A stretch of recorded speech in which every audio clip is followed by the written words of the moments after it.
เป็นต้นนะครับก็มาเพื่อจะแสดงออกซึ่งมุทิตาคารวะมุทิตาสักการะมุทิตาด้วยความนับถือเนื่องในกำหนดพิธีที่สำคัญยิ่งของเราคณะศิษยานุศิษย์ในพระเดชพระคุณท่านเจ้าคุณอาจารย์ของเราซึ่งช่วงเช้าคณะมหาบาสิกาแม่ชีผู้ถือศีล8ด้วยความเคร่งครัดปฏิบัติธรรมได้มาน้อมถวายมุทิตาสักการะแด่เจ้าคุณอาจารย์เป็นเบื้องต้นเรียกว่าทำวัดครูบาอาจารย์แล้วนะครับในส่วนนี้นะครับก็จะมีคณะพี่น้องชาวต่างประเทศที่ปฏิบัติธรรมไม่ว่าจะเป็นชาวอเมริกาถึง3ท่านนะในนามผู้ปฏิบัติธรรมชาวต่างประเทศฟอริเนอร์ของเรานะครับที่มาบวชชีบวชศีลจารินีหรือว่าเป็นโยคีผู้ปฏิบัติธรรมทั้งสุภาพบุรุษและสุภาพสตรีก็มีชาวอเมริกา3ท่านชาวออสเตรเลีย2ท่านชาวอาร์เจนตินา1ท่านประเทศจีน8ท่านฝรั่งเศส1ท่านเยอรมัน2ท่านนะครับมาเลเซีย2ท่านนะครับเม็กซิโก1ท่านรัสเซีย2ท่านนะครับและสเปน1ท่านชาวไต้หวันอีก1ท่านนะครับมากกว่า20กว่าท่านในนามผู้ปฏิบัติธรรมชาวต่างประเทศซึ่งขณะนี้พระเดชพระคุณท่านอาจารย์ฐานานุกรมในพระเดชพระคุณหลวงพ่อพระพรหมเสนาบดีกองงานเลขานุการเจ้าคณะภาค7กรรมการมหาเถรสมาคมนะครับก็ได้เดินทางมาถึงแล้วพร้อมกันนั้นนะครับในส่วนคณะสงฆ์ที่เอื้อเฟื้อซึ่งกันและกันเป็นสหธรรมิกเป็นผู้ที่เคารพนับถือก็ได้มาร่วมนะครับในพิธีนี้ถึงเช่นพระเดชพระคุณหลวงพ่อเจ้าคุณพระกิติวิมลดำรงตำแหน่งรองเจ้าคณะจังหวัดเชียงใหม่ลำพูนแม่ฮ่องสอนคณะธรรมยุทธวัดเจดีย์หลวงวรวิหารท่านก็เดินทางมาตั้งแต่เช้าแล้วนะครับในภาคส่วนราชการบ้านเมืองก็จะประกอบไปด้วยข้าราชการชั้นผู้ใหญ่ซึ่งวันนี้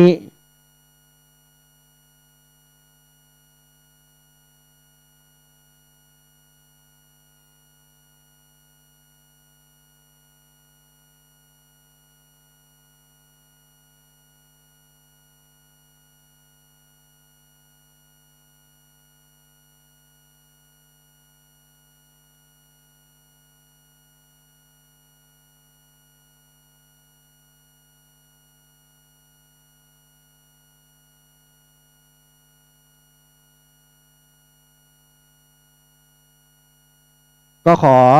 กราบนิมนต์ด้วยความเคารพอย่างยิ่งนะครับก็จะมีคณะคุณครูนักเรียนจากหลายๆโรงเรียนจะมีการแสดงด้วยก็ขอให้ประสานฝ่ายเครื่องเสียงนะครับแล้วก็จัดมุมแสดงเพราะว่าด้านหน้าโบสถ์เราก็จะมีส่วนที่เกี่ยวข้องนะครับทั้งการแสดงและการถวายการต้อนรับซึ่งขณะนี้เป็นเวลา8 นาฬิกา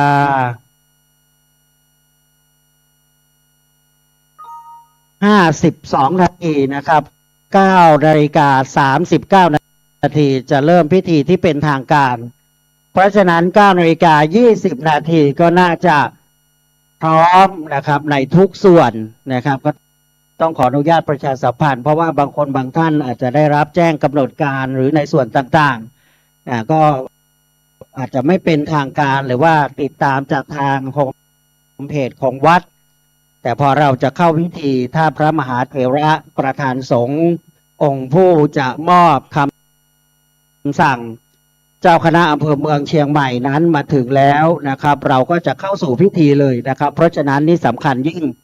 เพราะตอนนี้เป็นเวลา8 นาฬิกา 53 นาทีโดยประมาณก็ขอกราบนิมนต์นะครับ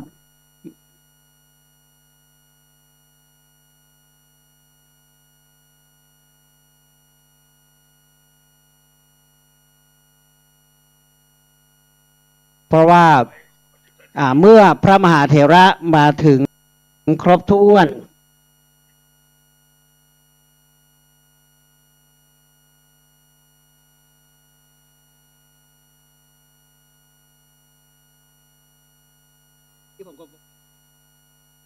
ครับ ก็ขอเรียนเชิญนะครับในส่วนนี้นะครับซึ่งขณะนี้พระเดชพระคุณหลวงพ่อพระธรรมเสนาบดีเจ้าวาดวัดพระธาตุดอยสุเทพราชวรวิหารรองเจ้าคณะภาค7ได้เมตตาเรียกว่าอนุจรตามพระเดชพระคุณหลวงพ่อเจ้าคณะภาคนะครับพระเดชพระคุณหลวงพ่อพระธรรมเสนาบดีได้โปรดเมตตาเดินทางมาถึงยังอุโบสถวัดร่ำเปิงตะโพธารามส่วนเก้าอี้ที่นั่งสำหรับข้าราชการชั้นผู้ใหญ่นะครับขึ้นมาด้านบนอุโบสถอยู่ฝั่งขวามือนะครับแต่ถ้าจะลำดับที่นั่งประการใดก็ขอเป็นทางวัดนะครับที่ด้วยได้ช่วยจัดซึ่งตอนนี้ท่านนายอำเภอเมืองเชียงใหม่ก็กรุณาเดินทางมาแล้วท่านรองผู้บัญชาการตำรวจภูธรภาค5ท่านนายกเทศมนตรีตำบลสุเทพท่านผู้แทนนายกเทศมนตรีนครเชียงใหม่ก็เดินทางมาแล้วก้าวขอพระเดียงพระสงฆ์ที่จะเจริญชยมงคลคาถานะครับประกอบไปด้วยพระเดชพระคุณหลวงพ่อเจ้าคุณพระราชวิสุทธิเวทีวัดปากน้ำภาษีเจริญรองเจ้าคณะภาค7เลขานุการแม่กองบาลีสนามหลวงพระเดชพระคุณหลวงพ่อพระกิตติวิมลวัดเจดีย์หลวงวรวิหารรองเจ้าคณะจังหวัดเชียงใหม่ลำพูนแม่ฮ่องสอนพระเดชพระคุณหลวงพ่อพระวิมลมุนีวัดศรีโสดาพระรามหลวงเจ้าคณะอำเภอกัลยาณิวัฒนาพระเดชพระคุณ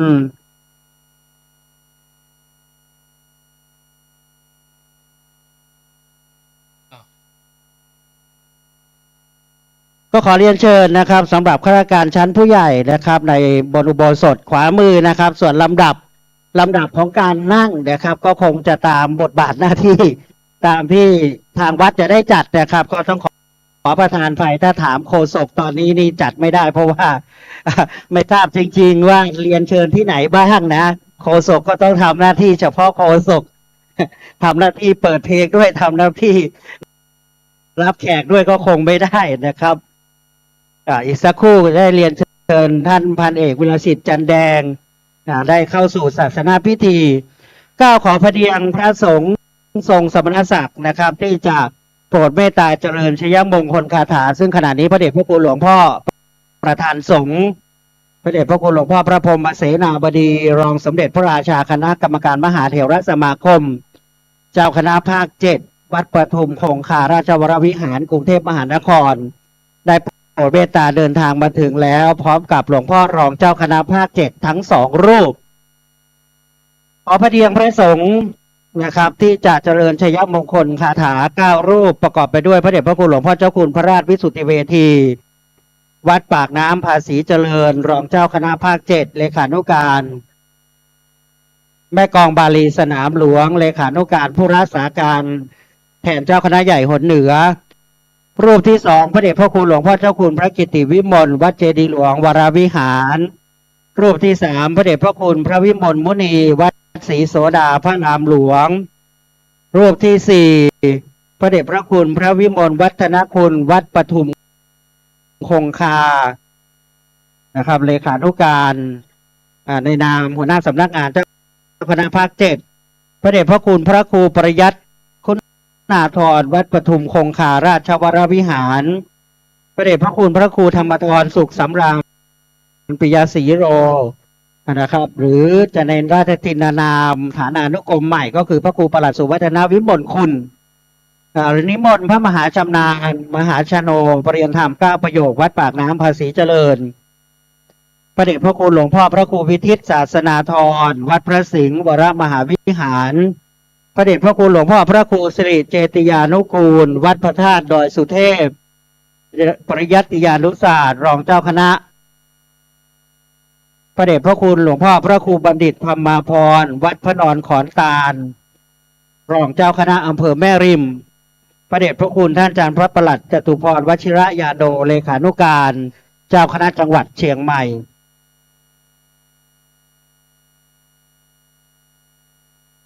ก็ขอกราบนิมนต์9รูปนะครับถึงที่พระเดชพระคุณหลวงพ่อพระครูสิริเจติยานุกูลนะครับเป็นรูปที่9นะครับอีก3รูปก็ขอพระเดียงนะครับที่ด้านหลังเพื่อจะได้รอนะครับพิธีต่างๆวันนี้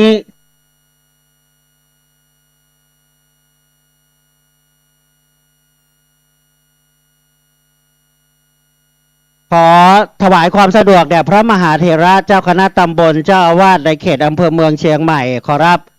ฝั่งซ้ายมือตรงศาลาลายหรือว่าวิหารคตเราสำหรับพระคุณท่านนะครับฝั่งขวามือถ้าหันหน้าเข้าอุโบสถจะให้การต้อนรับคณะผู้ปฏิบัติธรรมคณะบาศกบาสิกาศรัทธาญาติโยมของวัดเราด้านบนอุโบสถชั้น2นะครับหรือว่าที่ยกพื้นสูงขึ้นที่อยู่ขวามือจะเป็นที่นั่งของข้าราชการผู้บริหารท้องที่ท้องถิ่นมีท่านนายอำเภอมีท่านรองผู้การเป็นต้นนะครับท่านผู้อำนวยการสำนักงานพระพุทธศาสนาจังหวัดท่านวัฒนธรรมจังหวัดท่านผู้บังคับการภูธรจังหวัดนะครับหรือท่านผู้กำกับนะครับบังคับการภูธรเมืองเชียงใหม่เป็นต้นนะครับก็ขอเรียนต้อนรับดังนี้นะครับในส่วนนี้ก็มีทั้งท่านนายกนะครับเทศมนตรีท่านรองนายกหลายๆท่านถือว่าเป็นงานบุญงานบุญอีกประการหนึ่งที่ลูกศิษย์ลูกหาในพระเดชพระคุณเจ้าคุณอาจารย์จะได้แสดงมุทิตาสักการะพร้อมกันนั้นขณะนี้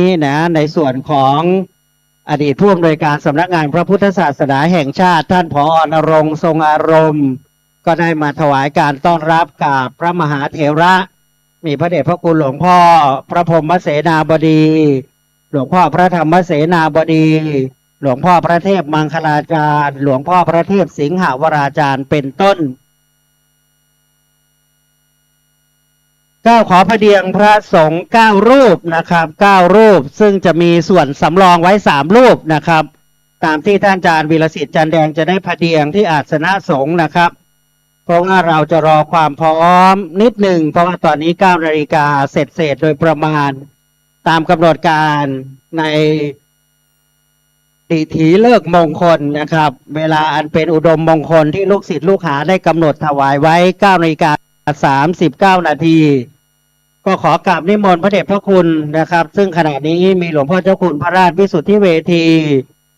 หลวงพ่อเจ้าคุณพระกิตติวิมลหลวงพ่อพระวิมลมุนีหลวงพ่อพระวิมลวัฒนคุณนะครับหลวงพ่อพระครู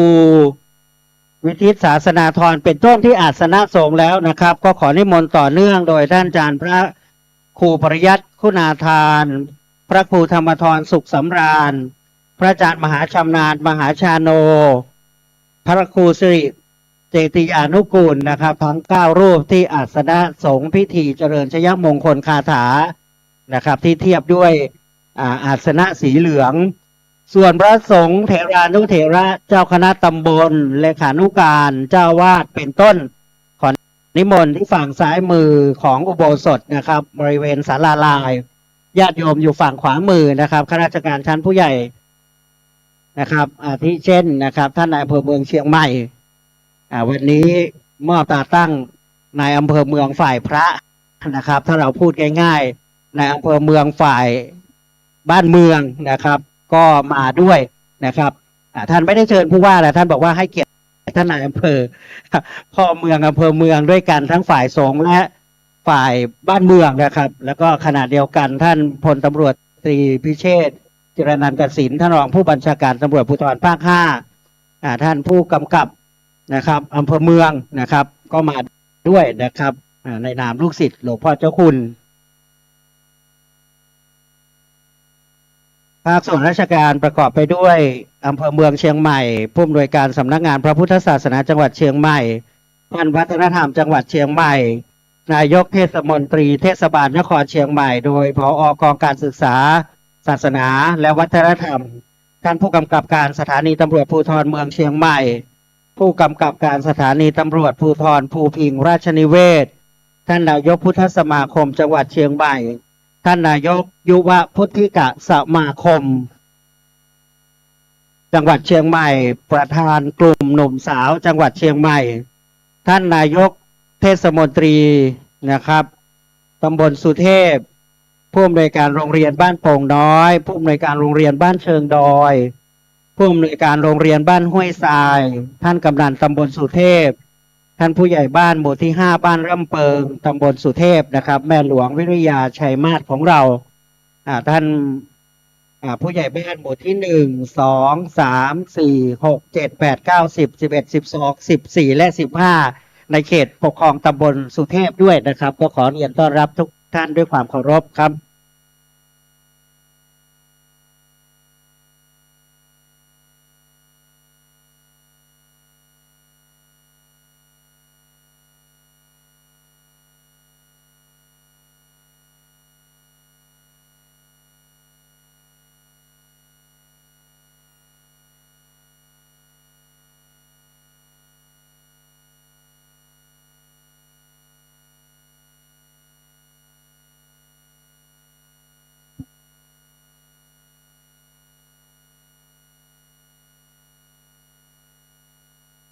กล่าวขอกราบถวายกำหนดการและนำเรียนกำหนดการสำหรับศรัทธาสาธุชนทุกคนทุกท่านนะครับซึ่งขณะนี้พระเดชพระคุณองค์หลวงพ่อพระพรหมเสนาบดีเจ้าคณะภาค7กรรมการมหาเถรสมาคมประธานในพิธีก็โปรดเมตตาเดินทางมาถึงแล้วหลังจากนั้นนะครับเมื่อเข้าสู่กำหนดการจะขอกราบพระราชนานิมนต์พระเดชพระคุณหลวงพ่อจุดธูปเทียนบูชาพระรัตนตรัยนำกล่าวคำบูชาพระรัตนตรัยหลังจากนั้นพระเดชพระคุณหลวงพ่อประจำยังเก้าอี้ประธานสงฆ์จะได้กราบพระราชนานิมนต์พระเดชพระคุณหลวงพ่อพระภาวนาธรรมาภิรัตน์วิปัสสนาถวายเครื่องสักการะ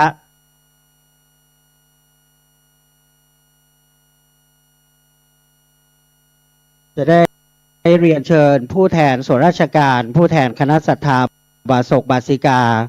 ถวายเครื่องสักการะนะครับซึ่งรายชื่อก็จะปรากฏอยู่ที่ท่านอาจารย์พันเอกวิรสิทธิ์จันแดงนะครับจะได้เป็นผู้เรียนเชิญหลังจากนั้นนะครับเจ้าหน้าที่อาราธนาศีลประธานสงฆ์ยังอาสนะพระสงฆ์พิธีที่จะเจริญชัยมงคลคาถาเมตตาให้ศีลจบลงแล้วจะได้เรียนเชิญท่านผู้อำนวยการสำนักงานพระพุทธศาสนาจังหวัดเชียงใหม่อ่านตาตั้งคำสั่งแต่งตั้งเจ้าคณะอำเภอเมืองเชียงใหม่พระเดชพระคุณหลวงพ่อพระพรหมเสนาบดีเจ้าคณะภาค7กรรมการมหาเถรสมาคมได้มอบตาตั้งแด่พระเดชพระคุณหลวงพ่อเจ้าคุณพระภาวนาธรรมาภิรัตน์หลังจากนั้นจะเป็นการอ่านตาตั้งเลขานุการเจ้าคณะอำเภอเมืองเชียงใหม่และผู้ช่วยเลขานุการเจ้าคณะอำเภอเมืองเชียงใหม่และจะขอประธานอนุญาตจากพระเดชพระคุณหลวงพ่อประธานสงฆ์เพื่อจะเมตตามอบตาตั้งให้กับเลขานุการและผู้ช่วยเลขานุการเจ้าคณะอำเภอเมืองเชียงใหม่หลังจากนั้นนะครับในขณะที่ประกอบพิธีมอบตาตั้งนั้นพระสงฆ์ทรงสมณศักดิ์จะโปรดเมตตาเจริญชยมงคลคาถาเมื่อจบลงแล้วจะเป็นการน้อมถวายเครื่องไทยธรรมแด่องค์ประธานสงฆ์โดยพระเดชพระคุณหลวงพ่อเจ้าคุณพระภาวนาธรรมาภิรัตน์วิปัสสนาและจะได้เรียนเชิญผู้แทนส่วนราชการคณะศรัทธาบาศกบาสิกาศิษยานุศิษย์ได้ถวายไทยธรรมแด่พระสงฆ์เจริญชยมงคลคาถาและพระคุณท่านที่อาสนะสงฆ์ฝั่งซ้ายมือของอุโบสถนะครับหลังจากนั้นพระเดชพระคุณหลวงพ่อองค์ประธานสงฆ์จะเมตตาประธานสัมโมทนียกถาพระสงฆ์อนุโมทนาท่านเจ้าคุณอาจารย์จะได้กรวดน้ำรับพรพร้อมทั้งคณะศิษยานุศิษย์พระเดชพระคุณหลวงพ่อองค์ประธานสงฆ์กราบพระรัตนตรัยเบื้องหน้าโต๊ะหมู่บูชานะครับและก็จะเป็นการบันทึกภาพตามลำดับญาติโยมศรัทธาสาธุชนจะได้น้อมถวายมุทิตาสักการะตามลำดับและจะได้น้อมถวายภัตตาหารเพลแด่พระสงฆ์ทรงสมณศักดิ์และพระสงฆ์ที่โปรดเมตตาเดินทางมายังวัดร่ำเปิกตะโพธารามแห่งนี้และขอเรียนเชิญศรัทธาสาธุชนทุกท่านร่วมรับประทานอาหารกลางวันนะครับเป็นอันเสร็จพิธี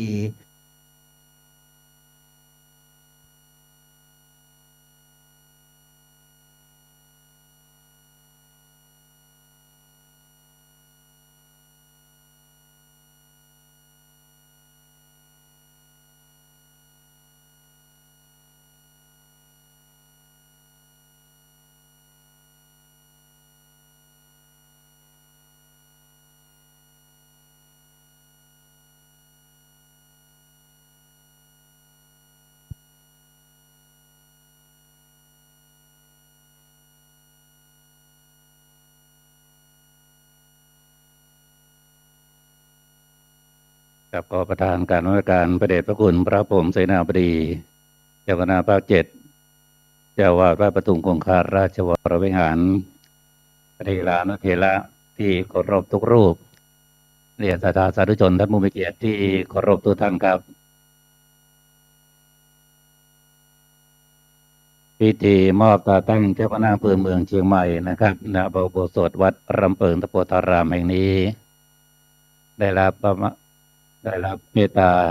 จากพระมหาเถรานุเถระนะครับเดินทางมามุทิตาจิตนะครับกับพระเดชพระคุณพระภาวนาธรรมาภิรัตน์นะครับซึ่งบัดนี้พร้อมแล้วนะครับจะขออนุญาตนำทุกท่านเข้าสู่พิธีการตามลำดับนะครับ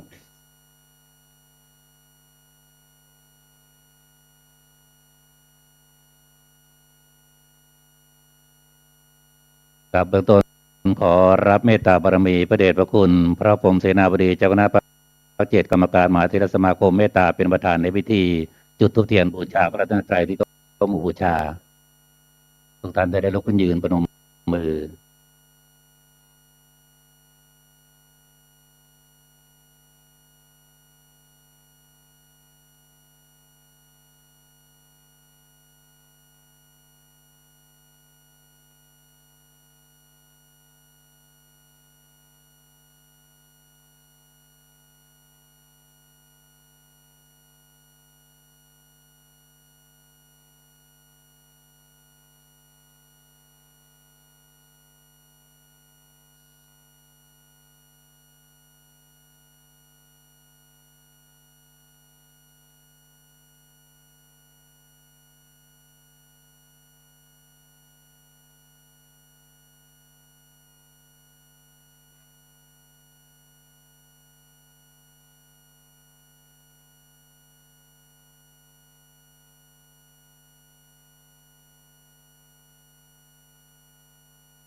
อะระหังสัมมาสัมพุทโธภะคะวาอะระหังสัมมาสัมพุทโธภะคะวาตังภะคะวันตังเทมิพุทธังภะคะวันตังอภิวาเทมิสวากาโตภะคะวตาธัมโมสวากาโตภะคะวตาธัมโมธัมมังนัมสสามิ ธัมมังนัมมัสสามิ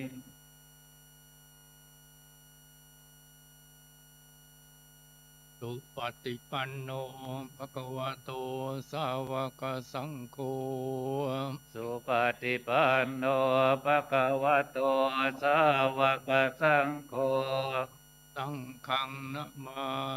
มิ สังฆังนะมามิ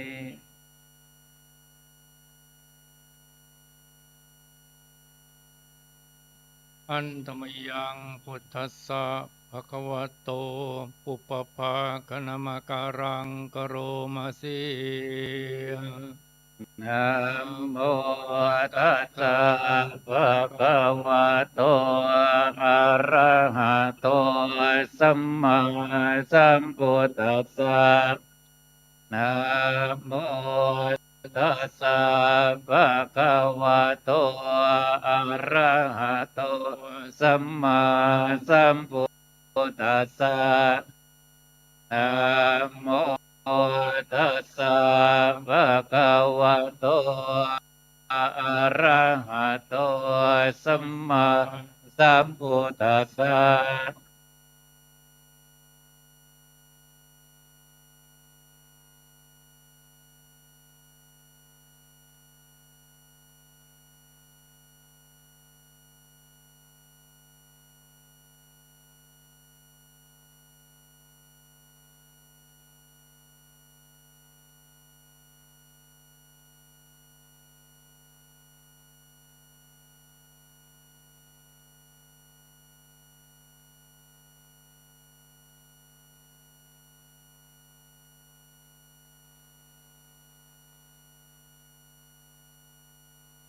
ครับเมื่อพระเดชพระคุณได้ถวายความเคารพพระมหาเถระแล้วจะได้กลับมานั่งอย่างที่อาสนะรับรองเดิม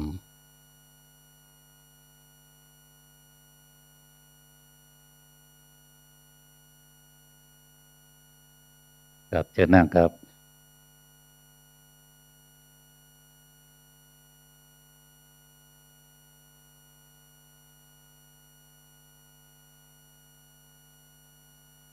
ครับลำดับต่อไปพระเดชพระคุณพระภาวนาธรรมวิรัติวิปัสสนาจะได้เข้าถวายสักการะพระเดชพระคุณประธานสงฆ์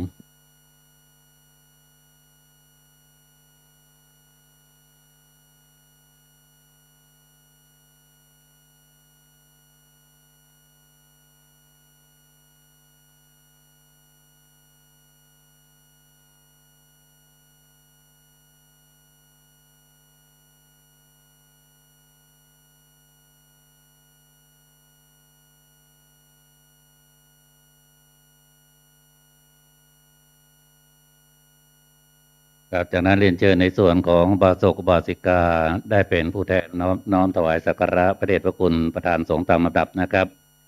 ขอเรียนเชิญพลตำรวจตรีพิเชษฐ์จิรนันทสินครับรองผู้บัญชาการตำรวจภูธรภาค 5ในนามของตำรวจภูธรภาค 5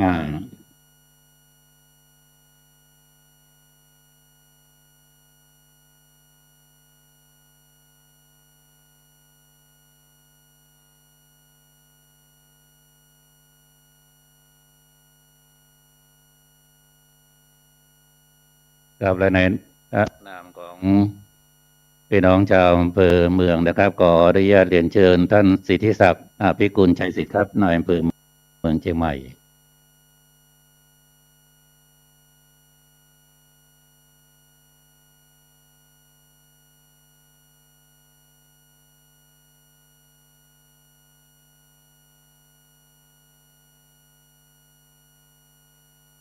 ครับและในนามของพี่น้องพุทธศาสนิกชนชาวเชียงใหม่ทั้งปวงครับขอเรียนเชิญนายมนเทียนคูกามีครับผู้อำนวยการสำนักงานพุทธศาสนาจังหวัดเชียงใหม่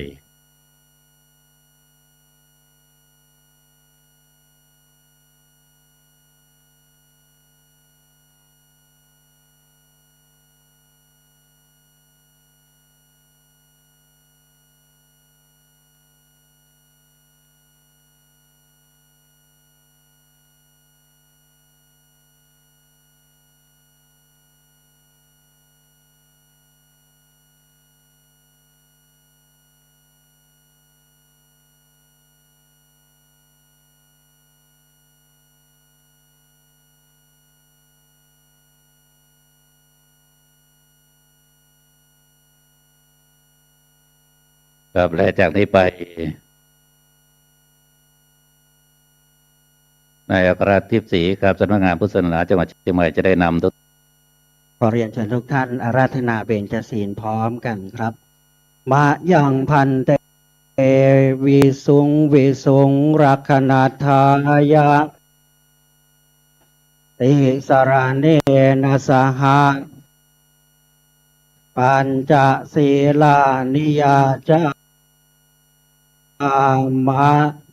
ทุติยาองค์วิสิสารเนนะสหะปัญจศีลานิยาจามะตาติยามปิมายังพันเตวิสุงรักขณาทายะติสระเนนะสหะปัญจศีลา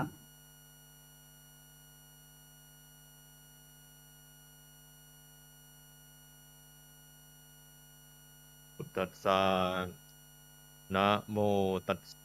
สะภะคะวะโตอะระหะโตสัมมา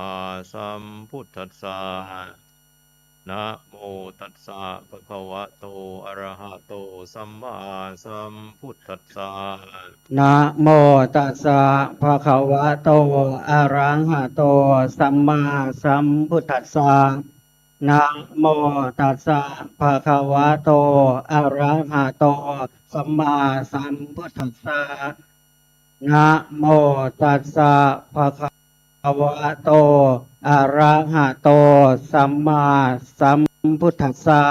พุทธังสรณังคัจฉามิ พุทธังสรณังคัจฉามิ ธัมมังสรณังคัจฉามิ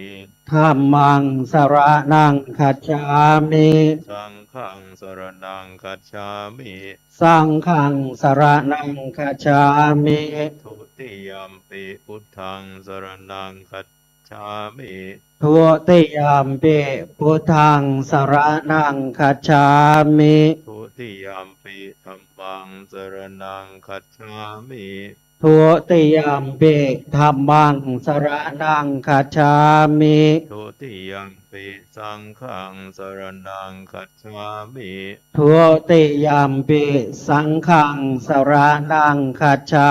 มิ ตติยัมปิพุทธังสรณังคัจฉามิ ตาเตยามปิพุทธังสรณังคัจฉามิ ตติยัมปิธัมมังสรณังคัจฉามิ ตาเตยามปิธัมมังสรณังคัจฉามิ ตติยัมปิสังฆังสรณังคัจฉามิ ตาเตยามปิสังฆังสรณังคัจฉามิ ปานาติปาตาเวรมณีสิกขาปะทังสมาธิยามิ ปานาติปาตาเวระมณีสิกขาปะทังสมาธิยามิ ทินนาทานาเวระมณีสิกขาปะทังสมาธิยามิ อาทินนาทานาเวระมณีสิกขาปะทังสมาธิยามิ กาเมสุมิจฉาจาราเวระมณีสิกขาปะทังสมาธิยามิ กาเมสุมิจฉาจาราเวระมณีสิกขาปะทังสมาธิยามิ มุสาวาทาเวระมณีสิกขาปะทังสมาธิยามิ มุสาวาทาเวระมณีสิกขาปะทังสมาธิยามิ สุราเมรยะมัชฌะปมาทฐานาเวระมณีสิกขาปะทังสมาธิยามิ สุราเมรยมัชฌะปมาทฐานาเวระมณีสิกขาปะทังสมาธิยามิ อิมานิปัญจสิกขาปทานิสีเลนะสุขติยันติสีเลนะโภคสัมปทานสีเลนะนิพุติยันติตัสมาสีลังวิโส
วันทะเย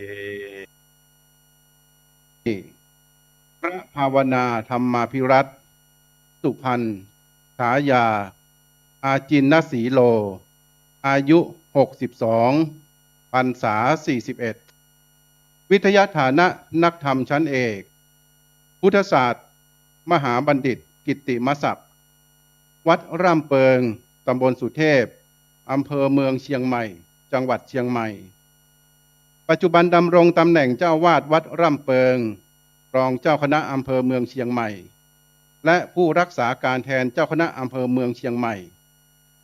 ดำรงตำแหน่งเจ้าคณะอำเภอเมืองเชียงใหม่มีอำนาจหน้าที่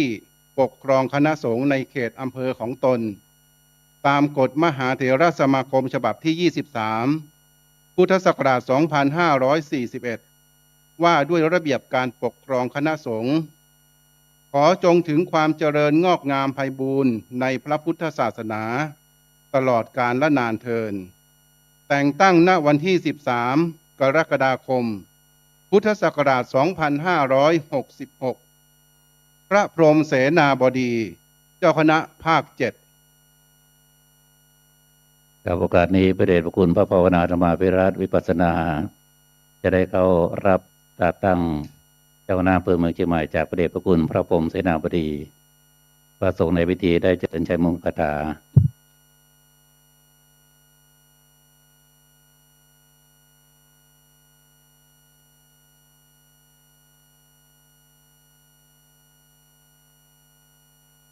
สุนาคาตังสุมังคลังสุปาพาตังสุโหติตาสุขันโนสุโมโหโตยะสุเยทังพรหมจาริสุปทาคินังกายกรรมังวาจากรรมังปทาคินังปทาคินังมโนกรรมะปณิยทิเตปทาคินาปทาคินานิกตวานัลพันตาเทปทาคิเน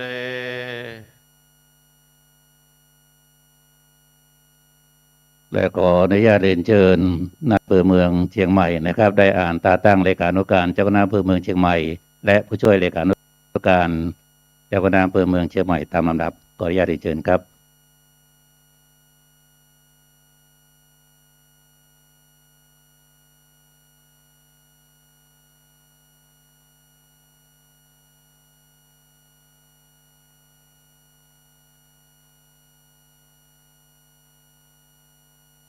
เมืองเชียงใหม่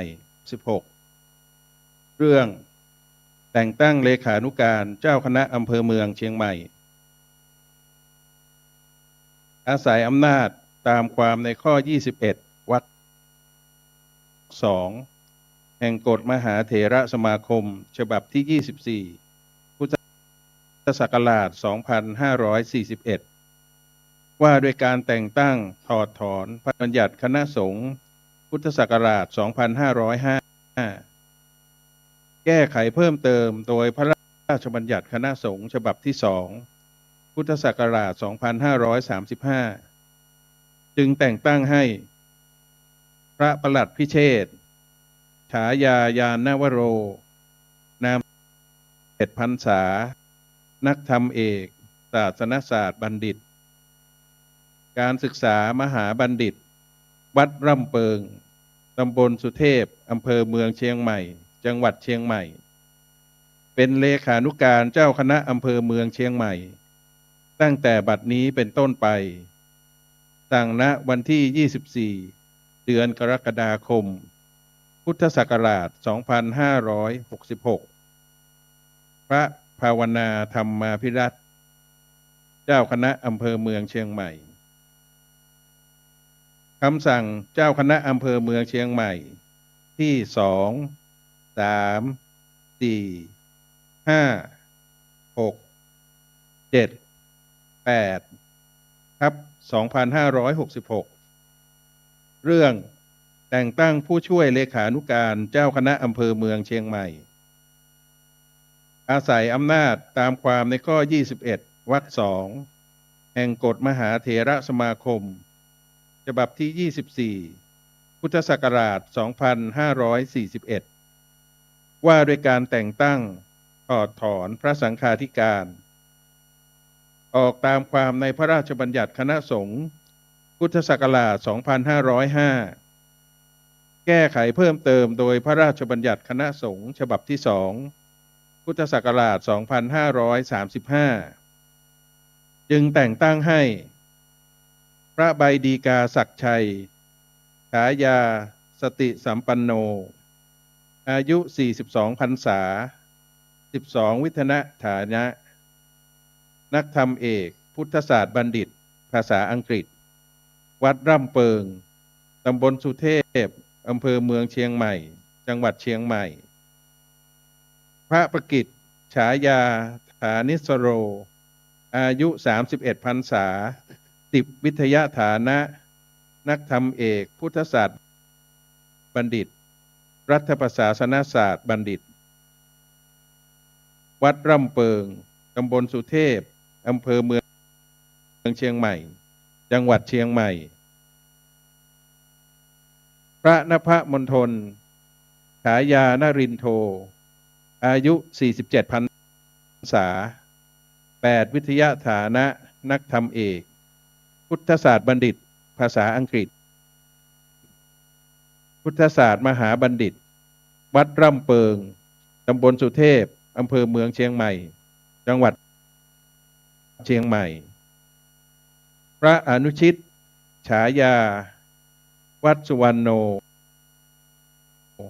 อายุ 3 นักวิศวะอุตสาหกรรม วัดร่ำเปิง ตำบลสุเทพ อำเภอเมืองเชียงใหม่ จังหวัดเชียงใหม่ พระมหาธนากร ฉายา รัตนปัญโย อายุ 23 ปรริญญาธรรม 3 นักธรรมเอก ศิลปศาสตร์บัณฑิต ภาษาอังกฤษ วัดร่ำเปิง ตำบลสุเทพ อำเภอเมืองเชียงใหม่ จังหวัดเชียงใหม่ พระอภิชิต ฉายา ทินโนภาโส อายุ 22 พรรษา 3 วิทยาฐานะ นักธรรมร่ำเปิง ตำบลสุเทพ อำเภอเมืองเชียงใหม่ จังหวัดเชียงใหม่ สามเณรวรรณศักดิ์ นามสกุลอินตะนี อายุ 20 พรรษา วิทยาฐานะ นักธรรมเอก ประถมศึกษาปีที่ 6 วัดล่ำเปิง ตำบลสุเทพ อำเภอเมืองเชียงใหม่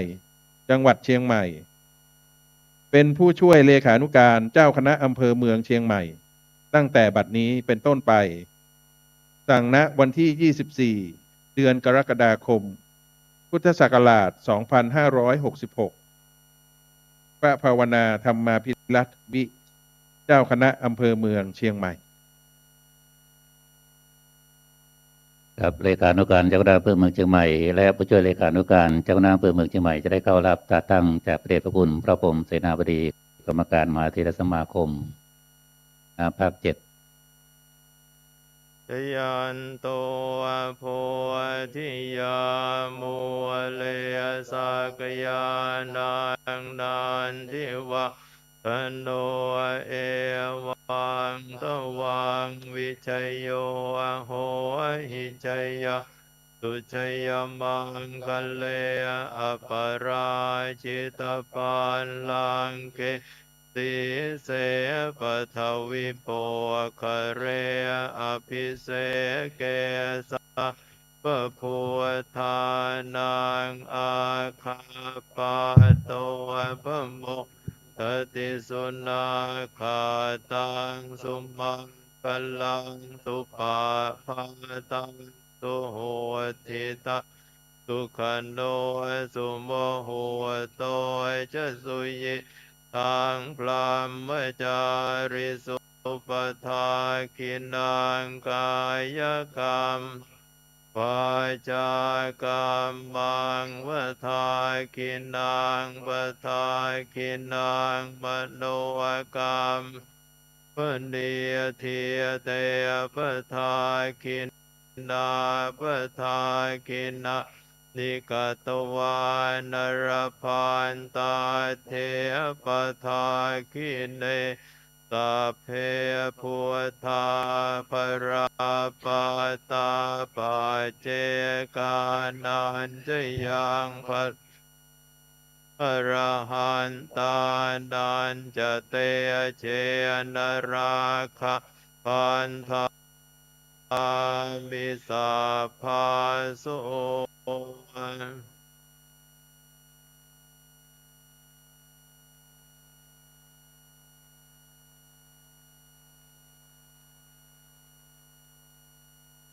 ครับลำดับต่อไปพระเดชพระคุณพระภาวนาธรรมเวลาวิปัสสนาเจ้าคณะอำเภอเมืองเชียงใหม่จะได้เข้าถวายทายธรรมแด่พระเดชพระคุณพระพรหมเสนาบดีเจ้าคณะภาค 7กรรมการมหาเถรสมาคม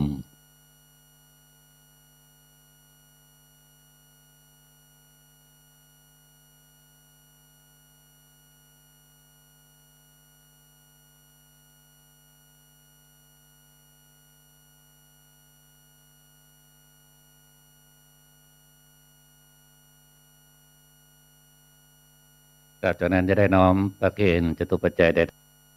จำแด่พระเดชพระคุณนะครับที่เมตตาเดินทางมาเชิญชัยมงคลคาถาและมุทิตาจิตแด่เจ้าคณะอำเภอเมืองเชียงใหม่ตามลำดับนะครับน้อมถวายแด่พระเดชพระคุณหลวงพ่อพระธรรมเสนาบดีนะครับรองเจ้าคณะภาค 7วัดพระธาตุดอยสุเทพราชวรวิหารเรียนเชิญท่านพลตำรวจตรีพิเชษฐ์จิรนันตสินครับรองผู้บัญชาการตำรวจภูธรท่านผอ.บนเทียนกูก็มีครับเรียนเชิญท่านนายอำเภอเมืองเชียงใหม่ครับเรียนเชิญท่านสิทธิศักดิ์อภิกุลชัยศรีครับเรียนเชิญท่านนายนะครับถวายพระมหาเถระครับเรียนเชิญคุณศิริรัตน์โอภาสครับวัฒนธรรมจังหวัดเชียงใหม่ครับเรียนเชิญในส่วนของท่านนายกเทศมนตรีตำบลสุเทพครับท่านประสินอัครเดชธนโชติครับเรียนเชิญท่านอาจารย์พันนีบุญประเสริฐครับนายกพุทธสมาคมจังหวัดเชียงใหม่ครับเรียนเชิญรองศาสตราจารย์ดร.กันทิมาพิชัยครับรองอธิการบดีมหาวิทยาลัยราชภัฏเชียงใหม่ครับเรียนเชิญน้อมถวายแด่พระมหาเถระด้านบนพร้อมทั้งในส่วนของพระสงฆ์ที่ได้เมตตาเจริญชัยมงคลคาถานะครับ9รูปด้วยนะครับเรียนเชิญตามระดับนะครับครับเรียนเชิญท่านพันตำรวจเอกภูวนาถดวงดีนะครับผู้กำกับการสถานีตำรวจภูธรเมืองเชียงใหม่ครับพันตำรวจเอกมนัสชัยอินเถื่อนครับผู้กำกับการสถานีตำรวจภูธรภูพิงราชนิเวศนะครับครับเรียนเชิญ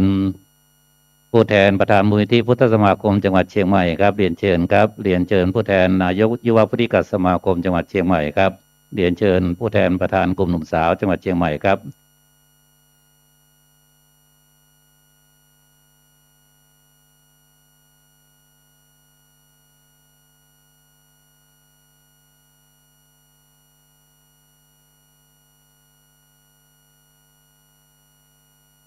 ครับในส่วนของพระเถรานุทิระที่เมตตาที่ศาลาเรียงด้านนอกนะครับขออนุญาตเรียนเชิญครับเรียนเชิญท่านผอกองการศึกษาศาสนาและวัฒนธรรมนะครับเทศบาลนครเชียงใหม่ครับในนามท่านนายกเทศมนตรีนครเชียงใหม่ครับเรียนเชิญครับน้อมประเคนนะครับด้านบนนะครับเรียนเชิญด้านบน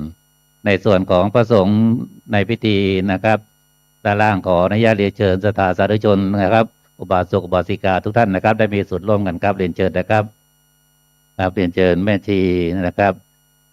ได้น้อมประเคนนะครับด้านล่างครับเรียนเชิญทุกท่านเลยนะครับขออนุญาตไม่เอ่ยนามครับครับเรียนเชิญได้มีส่วนร่วมน้อมถวายทุกท่านเลยครับเรียนเชิญครับ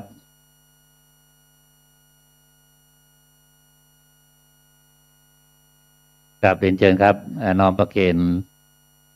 ทุกรูปเลยครับด้านล่างครับ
นะครับ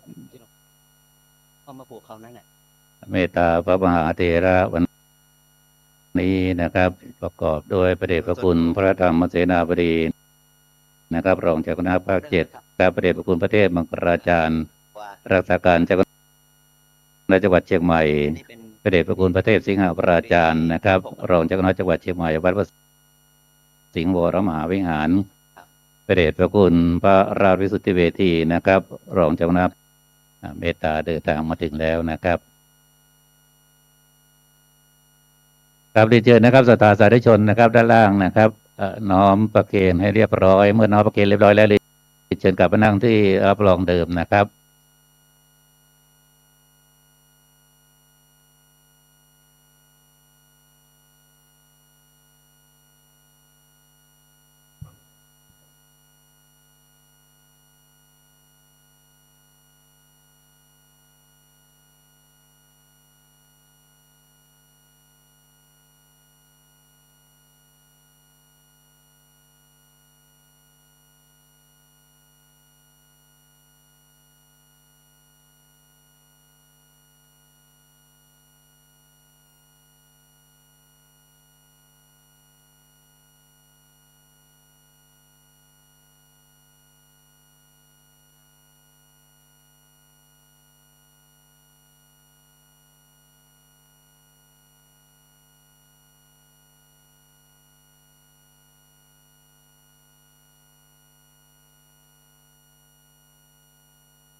กับญาติโยมสาธุชนทั้งในส่วนชาวไทยและชาวต่างประเทศนะครับที่เดินทางมาปฏิบัติธรรมที่วัดร่ำเปิงตะโพธารามแห่งนี้ได้น้อมถวายจตุปัจจัยธรรมแด่พระมหาเถระอนุเถระนะครับที่เมตตาเดินทางมา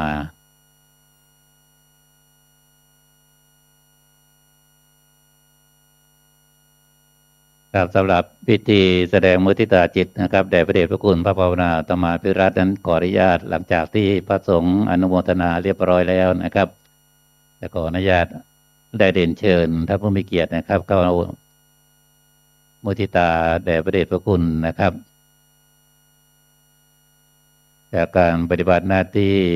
รองเจ้าหน้าอำเภอเมืองของพระเดชพระคุณพระภาวนาตมาภิรัตน์นะครับเป็นผลดี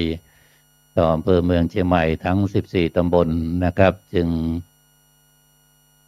ได้รับเมตตาจากพระมหาเถระเจ้าคณะพระสังฆาธิการผู้ใหญ่นะครับโปรดแต่งตั้งให้ดำรงตำแหน่งเจ้าคณะอำเภอเมืองเชียงใหม่ได้ดูแลพระสงฆ์ทั่วอำเภอเมืองเชียงใหม่นะครับได้สนองงานของคณะสงฆ์จังหวัดเชียงใหม่นะครับในส่วนของอำเภอกับเมื่อน้อมประเคนเรียบร้อยแล้วจะได้กลับมานั่งอย่างที่รับรองเดิมนะครับเพื่อความเรียบร้อยในพิธีการ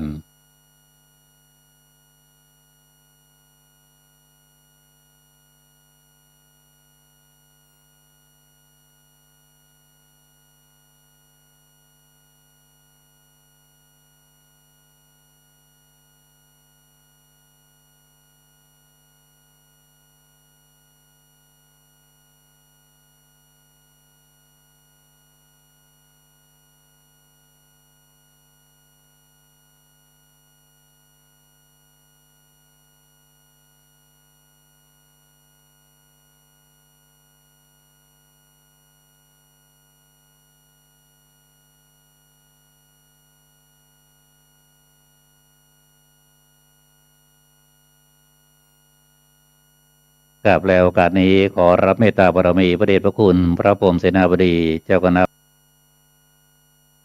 ภาค7กรรมการมหาเถรสมาคมนะครับได้เมตตาประทานสาผม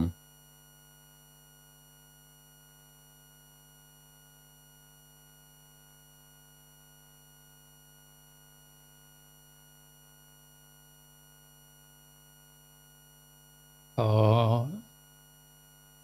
ถวายความเคารพพระเดชพระคุณหลวงพ่อพระพรหมมงคลสิริมังคละมหาเถระอดีตที่ปรึกษาและอดีตเจ้าวาดวัดลำเปิงตะโปธารามหากทราบโดยยานวิถีทางใด หลวงพ่อคงปราบปลื้มปิติ ที่มีทายาทของท่านเกิดสืบสานต่อยอด งานคณะสงฆ์จังหวัดเชียงใหม่ ซึ่งได้รับแต่งตั้งเป็นเจ้าคณะอำเภอเมืองเชียงใหม่ ขอถวายความเคารพท่านเจ้าคุณพระเทพปริยัติซึ่งเป็นพระเถระอาวุโสที่ปรึกษาเจ้าคณะภาค 7ที่หลวงพ่อท่านได้เมตตามาในงานมงคลนี้ ขอโอกาสท่านเจ้าคุณพระธรรมเสนาบดี รองเจ้าคณะภาค 7วัดพระธาตุดอยสุเทพเจ้าคุณพระราชวิสุทธิเวทีรองเจ้าคณะภาค 7เลขานุการผู้รักษาการเจ้าคณะใหญ่หนเหนือเจ้าคุณพระเทพมังคลาจารย์เจ้าคณะจังหวัดเชียงใหม่คุณเทพสิงหวราจารย์รองเจ้าคณะจังหวัดเชียงใหม่เจ้าคุณราชโพธิวรคุณรองเจ้าคณะจังหวัดเชียงใหม่และลูกศิษย์คนโปรดหลวงพ่อพระพรหมมงคลในรูปหนึ่งคือเจ้าคุณศรีศิลปาจารย์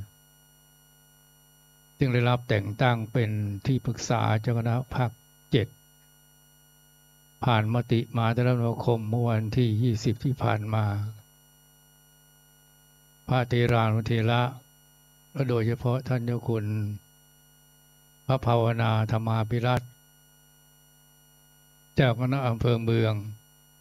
เชียงใหม่ขอเจริญพรท่านพลตำรวจตรีพิเชษฐ์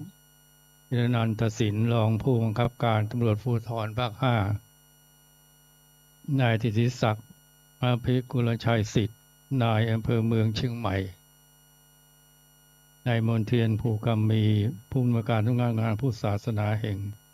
จังหวัดเชียงใหม่อาจารย์พันนีบุญยประเสริฐนายกพุทธสมาคมจังหวัดเชียงใหม่วัฒนธรรมจังหวัดเชียงใหม่รองศาสตราจารย์ดร.การณิมาวิชัยรองอธิการบดีมหาวิทยาลัยราชภัฏเชียงใหม่แล้วก็ศรัทธาสาธุชนโยคีผู้ปฏิบัติธรรมทั้งชาวไทยและชาวต่างประเทศวันนี้เป็นวันมงคลวันหนึ่งของวัดลำเปิงตะโปธาราม ซึ่งท่านเจ้าคุณพระภาวนาธรรมาภิรัตน์ได้รับความไว้วางใจจากคณะสงฆ์จากคณะอำเภอเมืองขึ้นจังหวัดเชียงใหม่นั้นเป็นจังหวัดที่สำคัญมากนักปราชญ์ก็เกิดขึ้นที่เชียงใหม่ไม่ต้องพนมมือก็ได้ท่านลองนานนะเพราะวันนี้จะพูดนานหน่อยเพราะมีเวลาแต่ถ้าใครจะมีธุระก่อนไปก่อนก็ได้ไม่เป็นไรเพราะมีเรื่องจะพูดหลายเรื่องเหมือนกันถือโอกาสสักวันนี้เพราะพรุ่งนี้ไม่ได้อยู่ความจริงพรุ่งนี้เป็นวันสำคัญของคณะสงฆ์ภาคเหนือแล้วก็มีมติให้วัดพระธาตุดอยสุเทพเจ้าวาดเป็นเจ้าของสถานที่เจริญนวกหายุสมธรรมคำว่านวหายุสมธรรมก็คือการเจริญพุทธมนต์ต้นตำรับจริงๆก็เกิดขึ้นที่วัดราชประดิษฐ์สถิตมหาศรีมารามก็เราใช้คำนี้เป็นทางราชการแต่สำหรับภาคเหนือเราใช้คำว่าสวดสืบชะตาหลวง ก็พรุ่งนี้เวลา9 โมงเช้าเป็นต้นไป เป็นงานไม่ค่อยดังใช่ไหมพูดก็จับมือให้แล้วนี่แบบนี้ถนัดกว่าพรุ่งนี้เป็นงานสำคัญยิ่งของคณะสงฆ์หนเหนือทั้ง16 จังหวัด เจ้าคณะภาครองเจ้าคณะภาคทั้ง4 ภาคคือภาค4 ภาค5 ภาค6 ภาค7เจ้าคณะภาค5รองเจ้าคณะภาค5แล้วก็พร้อมทั้งจังหวัดรองจังหวัดเจ้าคณะภาค6รองเจ้าคณะภาค6แล้วก็เจ้าคณะจังหวัดรองเจ้าคณะจังหวัดภาค6แล้วก็คณะภาค7เจ้าคณะภาครองคณะภาคเจ้าคณะจังหวัดรองเจ้าคณะจังหวัดพร้อมทั้งเลขานุการทั้ง16 จังหวัดจะมารวมตัวฝ่ายบ้านเมืองก็มีผู้ว่าการจังหวัดมีผอ.ผสจ.ทั้ง16 จังหวัดมีวัฒนธรรมมาร่วมกันแสดงออกซึ่งความจงรักภักดีเจริญสืบชะตาหลวงหรือนวหคุสมธรรมคำว่านวะก็คือ9ความจริงมันมากสวดมากกว่า9 บทโดยเฉพาะหนเหนือเราสวดมากเพิ่มธรรมจักรกับพระสูตรเข้าอีกบทหนึ่งแล้วก็บทสืบชะตาเป็นประเพณีชาวล้านนาเจ้าพระคุณสมเด็จพุทธาจารย์วัดสะเกษท่านบอกว่าพระสงฆ์หนเหนือเจริญพุทธมนต์ได้น้ำได้เนื้อคือเอาบทพุทธมนต์จริงๆนำมาสวดว่าจะเป็นสิริมงคลถวายความจงรักภักดีแด่พระบาทสมเด็จพระเจ้าอยู่หัวของเราซึ่งพระองค์จะมีพระชนมายุ71 พรรษาในวันที่28 กรกฎาคมที่มีพระราชพิธีที่พระที่นั่งอมรินทร์ในวันที่28เริ่มตั้งแต่ 16.30 น.วันนั้นจะมีสถาปนาเลื่อนตั้งสมณศักดิ์เข้าระบบเดิมให้ไปเข้ารับพระราชทานสถาปนาตั้งเลื่อนสมณศักดิ์ณพระที่นั่งอมรินทร์พระราชวณิชชัยบรมมหาราชวังรวมคณะสงฆ์ทูลขึ้นไป100 รูปโปรดมา97 รูปแล้วก็ส่วนพระองค์โปรดพิเศษอีก4 รูปรวมเป็น101 รูปจะเข้าพระราชทานเลื่อนสถาปนาเลื่อนตั้งในวันที่28 กรกฎาคมซึ่งเป็นวันเฉลิมพระชนมพรรษาของพระองค์คณะสงฆ์ทั้ง4 หนไม่ว่าจะเป็นหนกลางหนเหนือหนตะวันออกหนใต้แล้วฝ่ายธรรมยุทธ์ก็เจริญนวหากุศลธรรมหนเหนือเราจะเริ่มแรกเลยวันที่25ว่าคือวันมะรืนแต่ตัวหลวงพ่อเองไม่ได้อยู่พอได้รับฎีกาหลวงเป็นพระกรรมวาจารย์อุปสมบทนาคหลวงที่เป็นปริยนธรรม9 ประโยค10 รูปที่วัดพระศรีรัตนศาสดารามเพราะกำหนดตรงกันพอดีคณะสงฆ์ตามมติมหาสนมคมกำหนดตัวที่25แต่ในบรมราชูปถัมภ์พระราชทานราชูปถัมภ์บวชนาคหลวงพระเชียงใหม่เรามีอยู่1 รูปที่วัดพระธาตุสีมชองก็ได้รับพระบรมราชานุเคราะห์เป็นนาคหลวงอีกรูปหนึ่งรวมทั้งปีนี้10 รูปด้วยกันอาตมาเป็น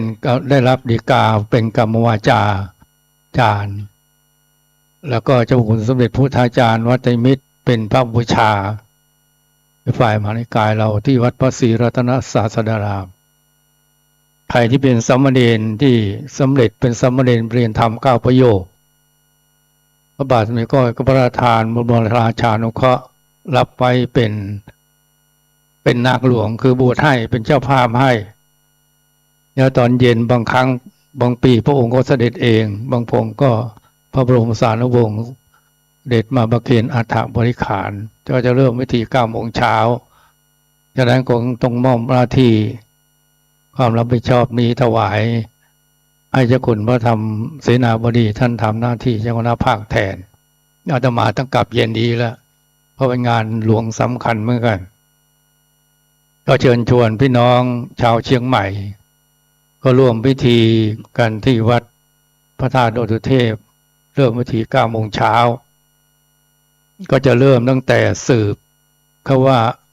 เอิ้นขวัญโดยจะมีคุณเทพรัตนานายกเอิ้นขวัญแล้วก็แสดงพระธรรมเทศนาแบบล้านนา1 กันแล้วก็จากนั้นก็เจริญนวหาสุขมธรรมกล่าวสมโภชนิกถาโดยเจ้าคุณพระพรหมโมลีผู้รักษาการแทนเจ้าคณะใหญ่หนเหนือพรุ่งนี้พระสงฆ์หนเหนือทั้ง16 จังหวัดก็จะมารวมกันที่วัดพระธาตุดอยสุเทพเป็นงานสำคัญงานหนึ่งของคณะสงฆ์หนเหนือก็เชิญชวนและหน้าที่โดยตรงก็พสจ.วัฒนธรรมท่านนายอำเภอท่านผู้ว่าส่วนราชการทุกภาคส่วนจะเริ่มพิธีมันสำคัญนี้หันมาทางท่านเจ้าคุณพระภาวนาธรรมาภิรัตน์ท่านได้รับความไว้วางใจจากคณะสงฆ์จากเจ้าคณะจังหวัด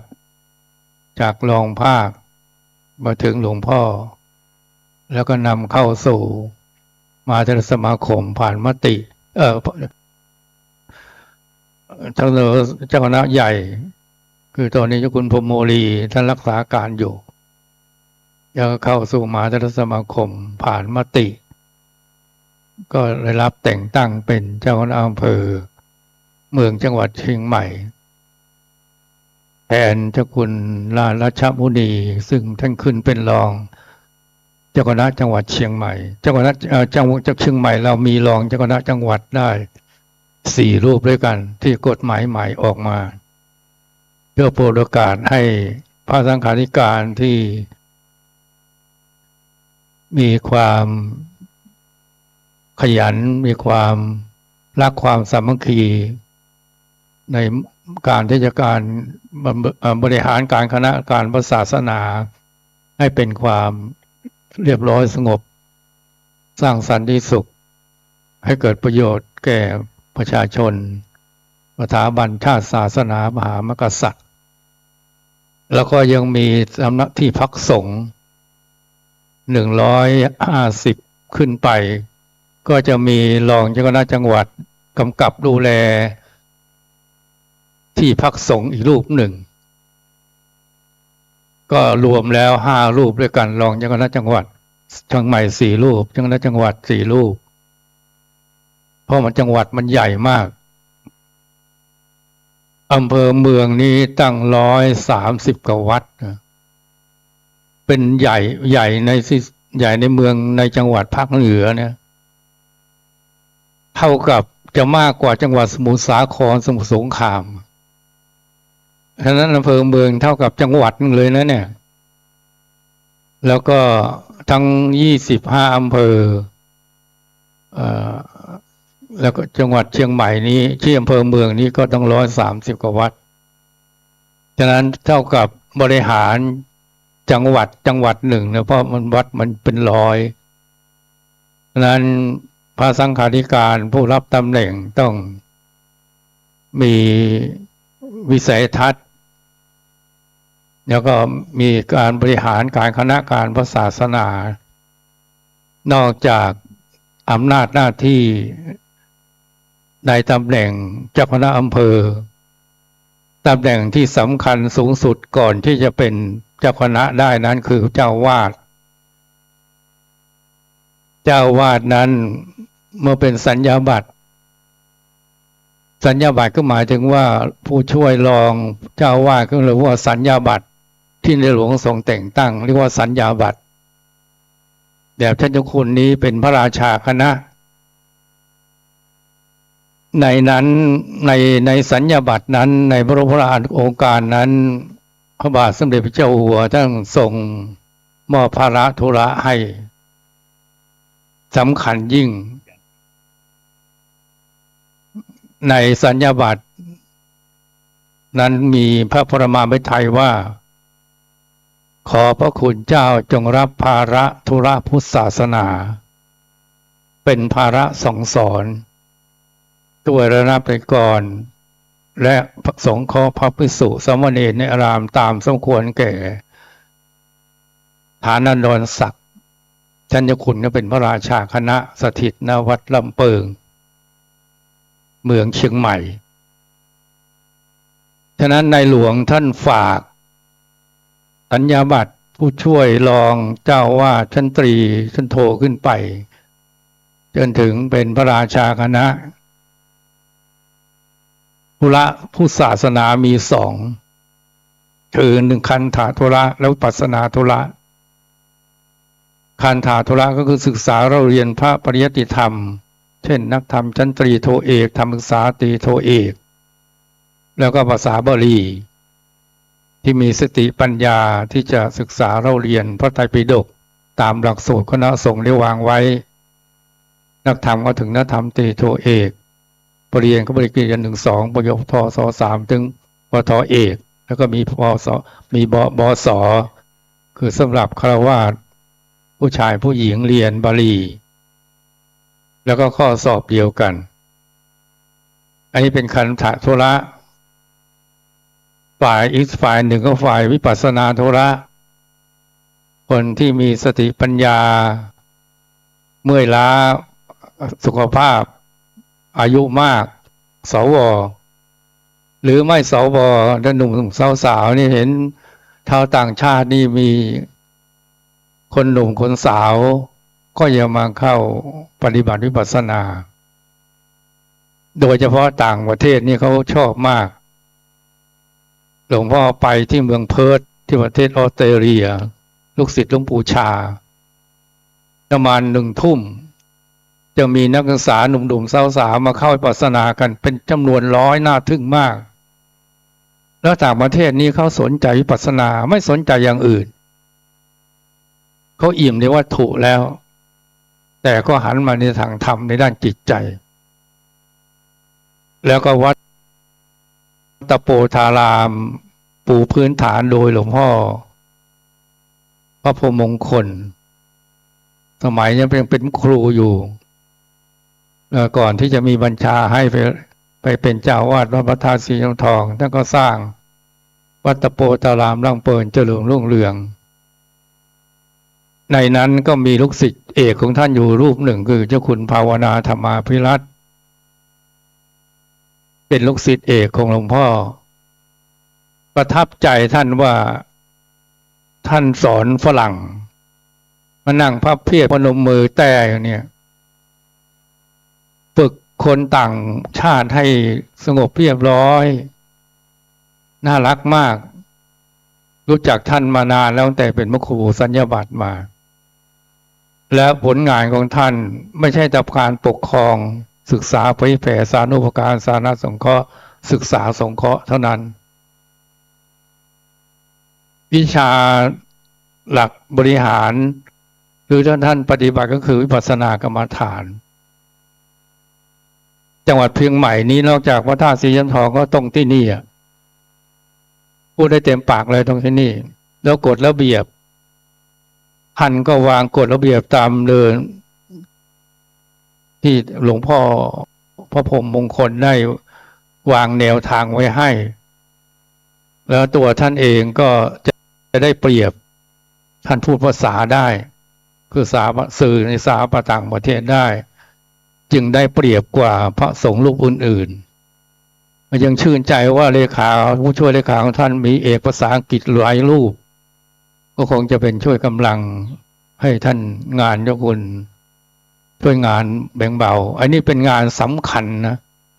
นอกจากการปกครองหัวใจคือการเลขานุการ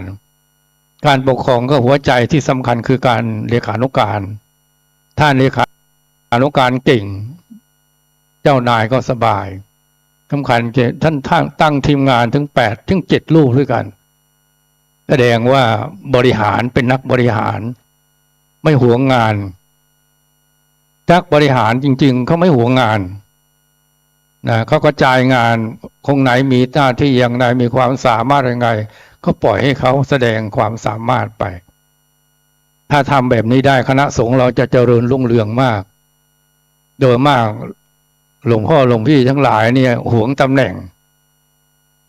ให้ท่านไปเถอะเรามีจะได้กับได้แล้วสบายด้วย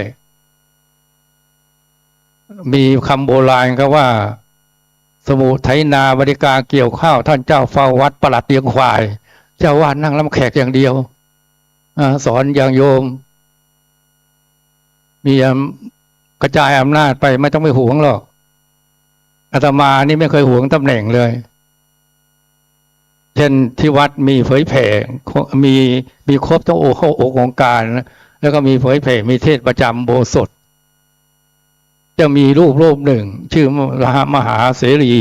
นริศโลเปลี่ยนธรรม7 ประโยคเนี่ยจบด็อกเตอร์อันนี้เทศเก่งกว่าเจ้าวาดเทศเก่งกว่าหลวงพ่อที่รู้อย่างนี้พ่อเราโยมก็บอกว่าหลวงพ่อวันไหนพ่อไม่ว่างให้มหาเสรีลงมานะแสดงว่าโยมชอบมหาเสรีมากกว่าเจ้าวาดก็สบายสิปล่อยให้ลูกน้องเขาทำหน้าที่กันไปฉะนั้นนักบริหารจริงๆแล้วเนี่ยก็ต้องกระจายอำนาจแล้วก็ให้แต่ละรูปแสดงความสามารถไม่หวงตำแหน่งหน้าที่ก็สืบมาจากเจ้าพระคุณสมเด็จพระมหารัชมังคลาจารย์หลวงพ่อพระวิสุทธิวงศาจารย์ซึ่งเป็นผู้บังคับบัญชาของหลวงพ่อมาก่อนแล้วขึ้นเป็นเจ้าคณะหนก็ทำงานเป็นทีมกันมาทำให้การคณะการศาสนาของคณะภาค7สงบเรียบร้อยดำเนินไปด้วยความวัตถุประสงค์คือความรักความสามัคคีความสงบเรียบร้อยขึ้นในหมู่คณะอันนี้เป็นเรื่องสำคัญอย่างยิ่งก็ฝากท่านพระครูท่านคุณภาวนาธรรมาภิรัตน์ว่าตำแหน่งเจ้าคณะอำเภอเมืองท่านนอกจากอำนาจหน้าที่ตามพระราชบัญญัติคณะสงฆ์งานที่สำคัญอย่างหนึ่งก็อยากจะฝากไว้ก็คืองานวิปัสสนาสืบสารต่อยอด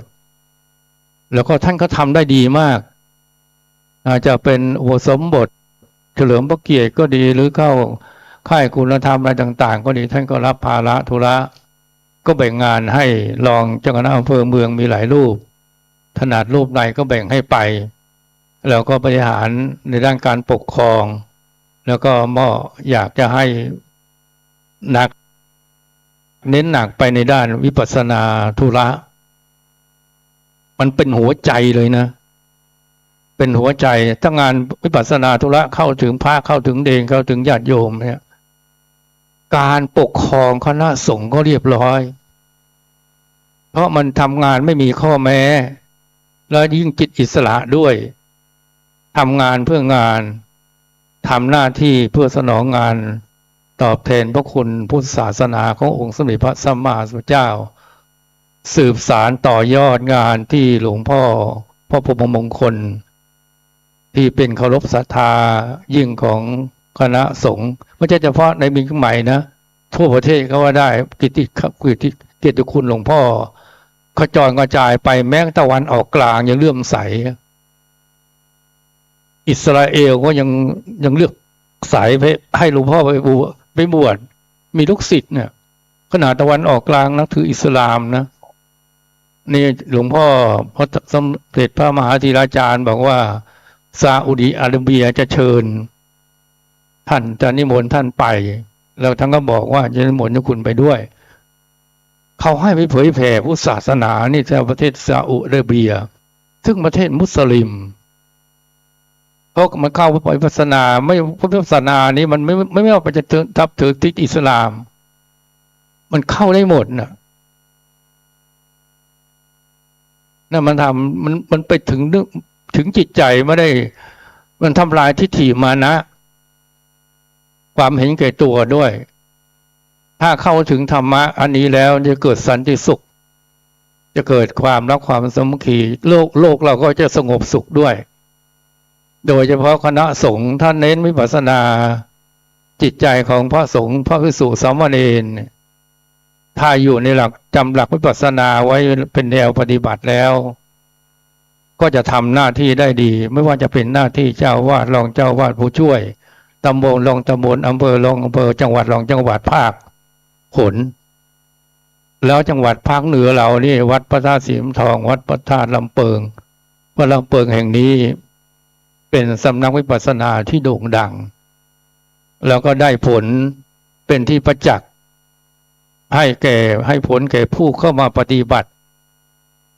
มันไม่ต้องลงทุนอะไรเลยนะท่านท่านผู้บัญชาการไม่ต้องมาลงทุนอะไรเลยเพียงลมหายใจเนี่ยถามว่าในโลกนี้สิ่งมีค่าสูงสุดอะไรไม่ใช่ทรัพย์สินเงินทองเพชรดินจินดาบ้านที่ดินเงินเป็นหมื่นแสนล้านแสนล้านก็เลยดีมันจะไม่มีคุณค่าเท่ากับลมหายใจลมหายใจใครให้มาไม่ให้มาช่องยกตัวอย่างท่านรองผู้บัญชาการเนี่ยท่านหมดลมหายใจตำแหน่งท่านก็หมดนายพลก็หมด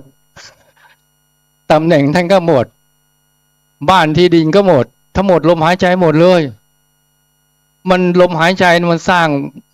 างคุณสมบัติที่มีคุณค่ามากแล้วลมหายใจนี้ใครให้มา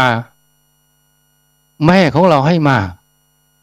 เพียงกำหนดลมหายใจเนี่ยที่ท้องเนี่ยพองหนอยุบหนอเนี่ยมันนามรูปเนี่ยดูเท่านี้แหละมันมีคุณค่ามากนะเดี๋ยวจะเป็นผู้บัญชาการเนี่ยลูกศิษย์มันนะเอาจริงๆนะทุกคนแหละข้าราชการก็เป็นราชการที่ดีไม่โชว์ลากบังหลวงแน่เพราะมีคุณธรรมอยู่ในใจรู้จะเอาไปทำไมตายก็ไปไม่ได้ยศถาบรรดาศักดิ์มันก็เปลี่ยนตำแหน่งแบบอาตมานี่2 ปีก็จะเกษียณแล้วเกษียณก็ไม่ต่อแล้วอาจารย์มายังจำคำหลวงพ่อสมเด็จพระมหาราชมังคลาท่านพูดไว้ว่าวันเดียวคนคอยวันเดียวมันก็นานนะถ้าไปต่ออีกปีหนึ่งดูไม่ดีเมื่อไหร่มันจะตายทันทีวะก็จะได้ขึ้นเป็นตำแหน่งโดนแช่งอีกทำให้จิตประทุษร้ายจิตเขามันบาปนะ เจ้ายังคูณสมเด็จพระมหาราชมังคลาท่านโอ้โหพูดประทับใจมากเห็นใจคนคอยวันเดียวมันก็นาน24 ชั่วโมงมันนานที่สุดนะโยมนะ ใช่ไหมถ้าทำอะไรจะคอยใน24 ชั่วโมงนั้นมันนานแสนนานถ้าเราทำหน้าที่การงานแล้วรู้สึกว่ามันจะเร็วแบบอาตมานี่วันหนึ่งมันเร็วมากเพราะจริงๆมาปฏิบัติวิปัสสนากับหลวงปู่ทองเนี่ย18 ปีแล้ววันหนึ่ง24 ชั่วโมงมันทำมาเร็วมากจริงๆที่แรกเราไม่ได้มาฝึกปฏิบัติเนี่ยวันนี้ทำไมมันนานเมื่อไหร่จะมืดเมื่อไหร่จะสว่างแต่ถ้าปฏิบัติวิปัสสนากรรมฐานเนี่ยมันไวมากวันคืนล่วงไปมาเร็วมากๆฉะนั้นไม่ต้องลงทุนอะไรหรอกลมหายใจเข้าออกที่แม่ให้มานี่แหละโหมันมีคุณค่าสูงสุดเลยบางคนเกิดมายังยากจนอะไรไม่จะไปคำนึงถึงเขามีมือมีเท้ามีสติปัญญาพอที่จะเลี้ยงประเทศไทยเราเงินก็ไม่จนขอให้มีความขยันอดทนอาตมาไปมา48 ประเทศพูดได้เต็มปากสู้ประเทศไทยไม่ได้สักประเทศเลยมันเจริญจริงในด้านวัตถุแต่ว่าในด้านคุณธรรมในความรักความสามัคคีประเทศไทยน่าอยู่ที่สุดในโลกที่แรกอาตมาก็ไม่เชื่อหรอกไปส่งหลวงพ่อเจ้าคณะอำเภอท่ายางไปยุโรปกว่าหลวงพ่อสมเด็จพระสังฆราชป๋าวัดโพพอกลับมาพ่อเป็นไงลูกเกิดเมืองไทยแล้วมันเกิดไม่ผิดแล้วฉะนั้นอยู่เมืองไทยเรานี่ดีที่สุดถ้าไปเที่ยวแล้วก็ไปได้3 วันก็คิดถึงบ้านแล้วเอาในเจ้าคิดถึงเอาแค่อาหารการกินเนี่ยต่างประเทศถ้ามาถึงเที่ยงคืนเนี่ย ไม่ถึงเที่ยงวันขอโทษหากินไม่ได้นะประเทศไทยเราไปจอดรถตรงไหนริมถนนมีหมดแล้วมาซับในดินสินน้ำโดยเฉพาะในด้านสัมมาชีพเศรษฐกิจพอเพียงที่ในหลวงท่านวางแนวไว้ให้ขอแค่ขยันอย่างเดียวไม่อดแล้วได้กินของสดด้วยมีฝรั่งชาวอังกฤษคนหนึ่งมาสอนมหาวิทยาลัยขอนแก่นไปเห็นคนไทยกินพิซซ่าโอ้ก็ท่านก็สังเวชอยู่ในใจโอ้คนไทยมันเห่อกินพิซซ่ามันเป็นอาหารธรรมดาของคนฝรั่งผักสดหน่อไม้สดพวกนี้มันของหายากแต่ว่าประเทศไทยเรานี่หาง่ายแล้วก็ไม่แพงด้วยนี่มันมีคุณค่าทางหมวดอาหารมาอยู่ในประเทศไทยเรานี่แหละฉะนั้นอยู่กรุงเมืองไทยนี่เป็นเมืองที่ศักดิ์สิทธิ์เมืองที่น่าอยู่แล้วก็โดยเฉพาะน้ำใจของคนไทยเราที่ถูกหล่อหลอมมาด้วยหลักธรรมคุณธรรมก็ให้ความสงบร่มเย็นเป็นสุขก็หันเข้ามาวิปัสสนานี่แหละฝากท่านว่าคุณภาวนาทำมาเป็นท่านทำได้ดีด้วยนะต้องชื่นชมท่านไม่เหน็ดไม่เหนื่อยงานรองเจ้าคณะอำเภอก็แบ่งงานไปเอาไว้ปกครองอย่างเดียวก็พอนอกนั้นก็แบ่งงานให้ไปแล้วกองเลขาท่านรู้สึกจะเก่งไอ้งานบริหารเนี่ยงานบริหารมันอยู่ที่กองเลขาเหมือนอย่างคุณยกตัวอย่างอย่างคุณราชวิสุทธิเวทีเนี่ยแม้เป็นรองภาค7แต่ว่าท่านทำหน้าที่เลขานุการเจ้าคณะใหญ่ด้วยรู้สึกว่าเจ้าคุณพรหมจะถูกเรียกตัวบ่อยเพราะไม่ท่านเก่งอันนี้เรายอมท่านเก่งทั้งบริหารเนี่ยองค์เนี้ยโยม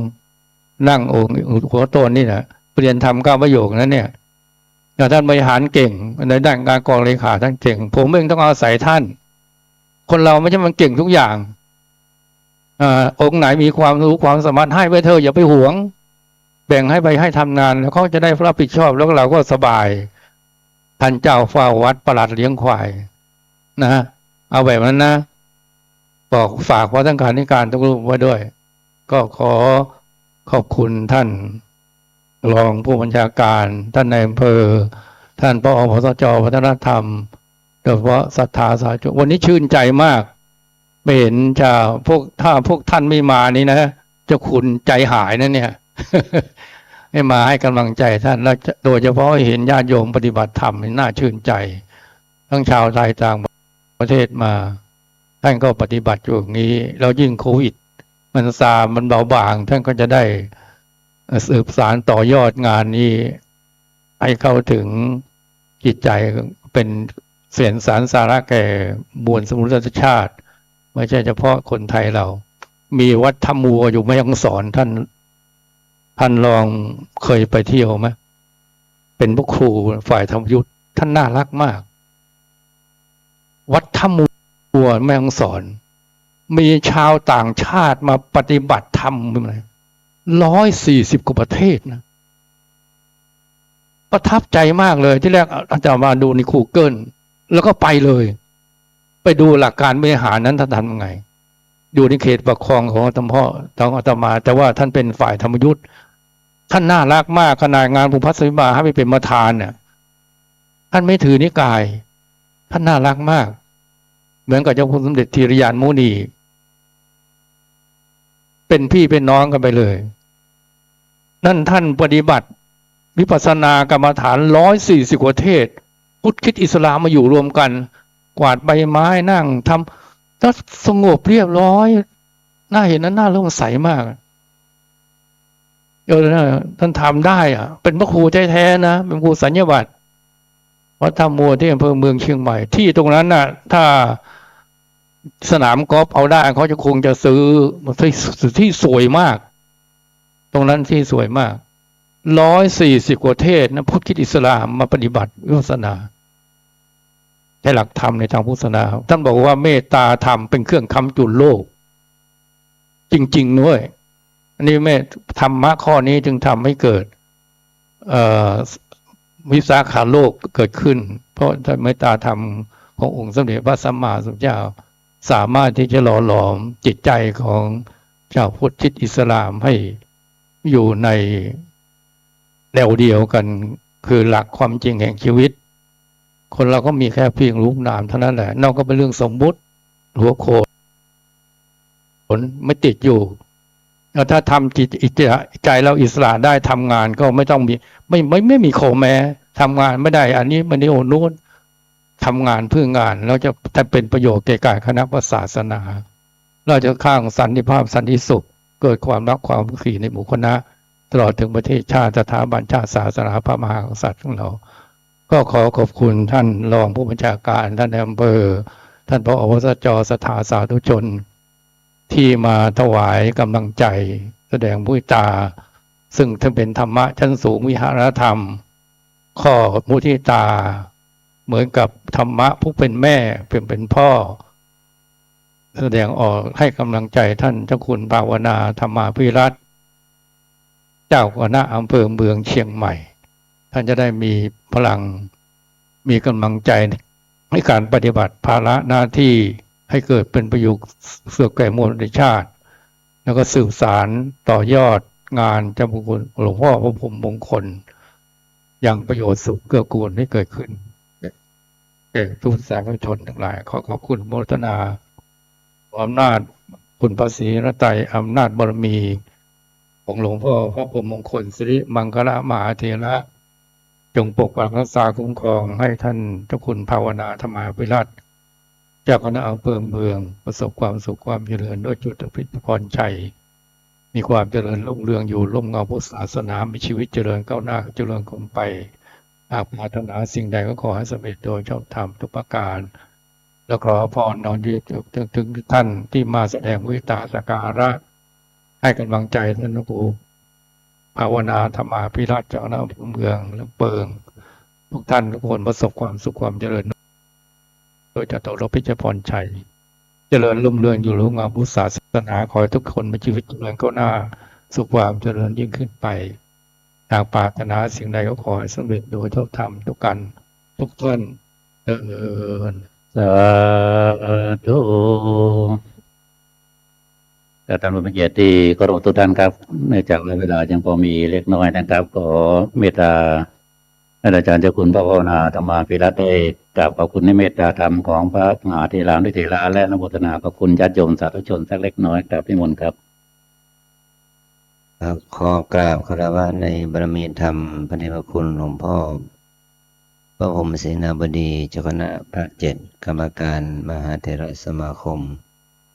เจ้าวัดปฐมคงคาราชวรวิหารพระเดชพระคุณหลวงพ่อพระธรรมเสนาบดีพระเดชพระคุณหลวงพ่อพระเทพมังคลาจารย์รักษาการเจ้าคณะจังหวัดเชียงใหม่และพระเดชานุรุครูบาอาจารย์ทุกรูปทุกท่านในโอกาสที่พระเดชพระคุณหลวงพ่อได้มามอบตราตั้งเจ้าคณะอำเภอเมืองเชียงใหม่เพื่อที่จะได้สนองงานคณะสงฆ์ที่ได้รับมอบหมายในการดูแลเพื่อนสาธมิกวัดในเขตอำเภอเมืองเชียงใหม่ซึ่งวันนี้หลวงพ่อเจ้าคณะตำบลในคณะการก็มาร่วมอนุโมทนามุทิตาด้วยซึ่งที่หลวงพ่อได้ฝากเรื่องงานวิปัสสนากรรมฐานนั้นแล้วก็กับผมขอยินดีรับสนองงานอย่างนี้เต็มความสามารถเพราะได้มีโครงการจัดวิปัสสนาสัญจร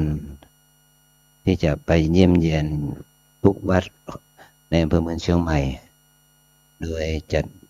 ไปปฏิบัติธรรมแต่ละวัดตั้งแต่วัดของเจ้าคณะตำบลวัดของประธานอบต.แล้วก็วัดอื่นๆให้ครบได้ทั้ง135 วัดเพื่อจะได้เป็นการเยี่ยมเยียนเพื่อเอาพระธรรมปฏิบัติไปบูชาพระประธานองค์แก้วอารามแต่ละวัดนั้นซึ่งจะเป็นโครงการในช่วงพรรษาไปต้นไปพลังความดีที่ครูบาอาจารย์ทั้งหลายตลอดถึงสาธุชนญาติโยม อันมีท่านพิเชษฐ์จิรนันตศิลป์ซึ่งเป็นลูกศิษย์ที่ได้มาบวชที่นี่ตัดก็ดีตลอดถึงท่านนายอำเภอและก็ท่านผู้ในการทำงานพุทธศาสนาจังหวัดวัฒนธรรมจังหวัดตลอดถึงท่านนายกเทศบาลตำบลสุเทพและก็ชมรมกำนันผู้ใหญ่บ้านแล้วก็ทางพุทธสมาคมยุวพุทธิกสมาคมตลอดถึงคณะสัตยาญาติโยมวัดน้ำเปิงเราทุกท่านที่ได้มาร่วมกิจกรรมในวันนี้สิ่งเหล่านี้ก็ถือว่าเป็นภาระซึ่งจะต้องดำเนินเพื่อสนองงานพระพุทธศาสนาในส่วนของการบริหารจัดการคณะสงฆ์นั้นก็คงจะต้องขอความอนุเคราะห์ร่วมมือกับครูบาอาจารย์ทุกรูปทุกนามตลอดถึงศรัทธาสาธุชนญาติโยมทุกภาคส่วนที่จะทำให้โครงการงานเผยแผ่พุทธศาสนาโดยเฉพาะก็ธรรมสัญจรคุณลมสาวอะไรนี้เป็นต้นก็จะดำเนินสืบสานของเก่าที่มีมาแต่เดิมนั้นให้ดำเนินไปได้ต่อไปก็ต้องอาศัยกำลังของครูบาอาจารย์ทุกภาคส่วนได้มาร่วมบุญกุศลด้วยกันในโอกาสนี้จึงขอกราบขอบพระคุณพระเดชพระคุณครูบาอาจารย์พระมหาเถระพระเถรานุเถระทุกรูป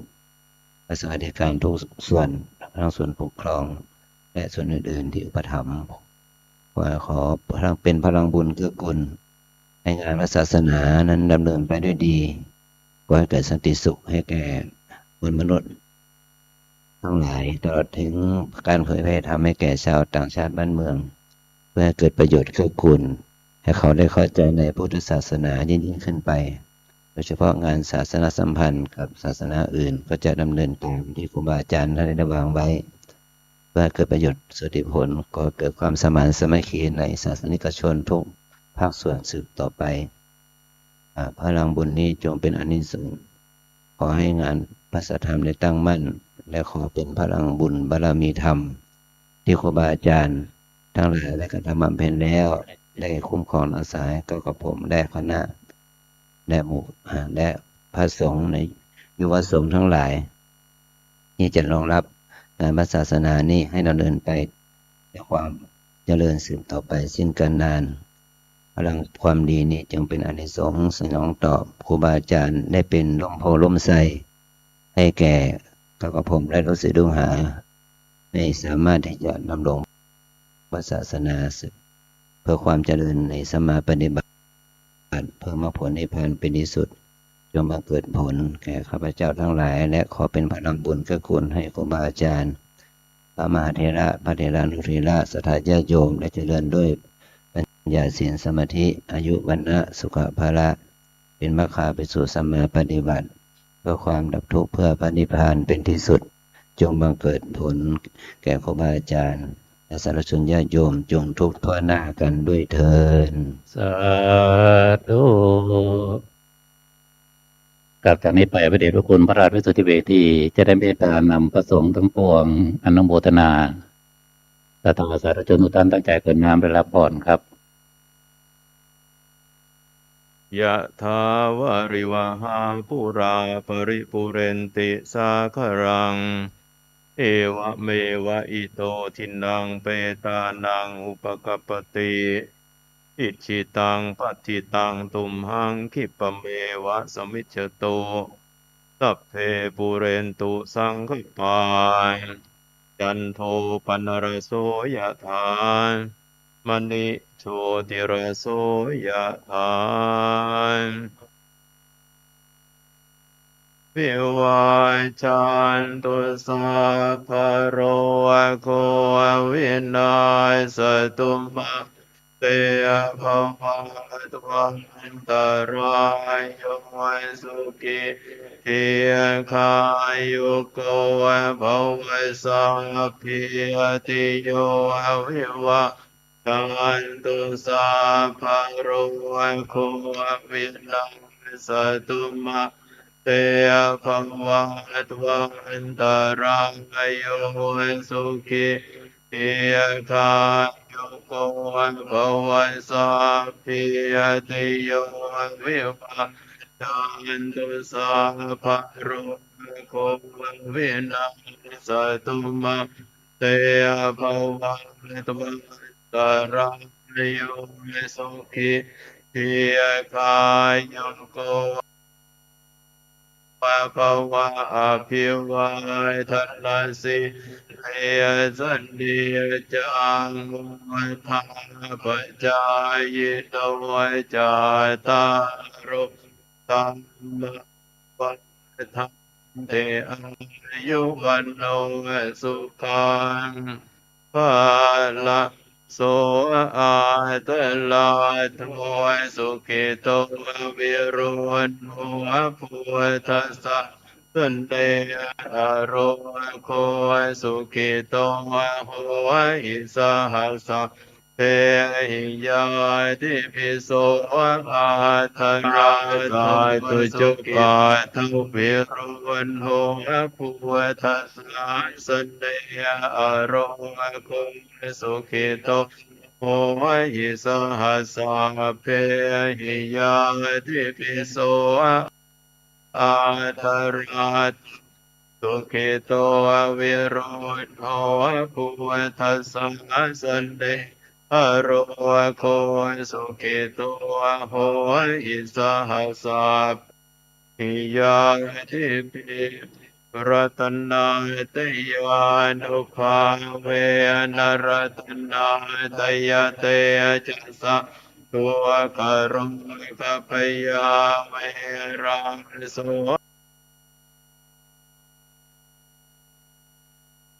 ลังรังคัน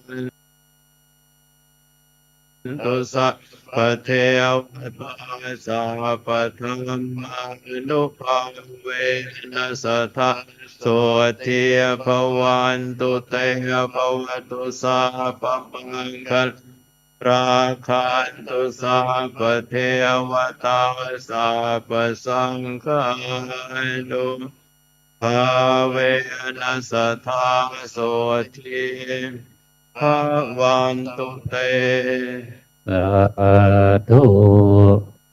ครับแต่เพื่อเป็นการเสร็จพิธีข้าพระเดชพระคุณพระพรหมเสนาบดีเจ้าคณะภาค7กรรมการมหาเถรสมาคมจะได้เมตตากราบพระรัตนตรัยที่โต๊ะหมู่บูชา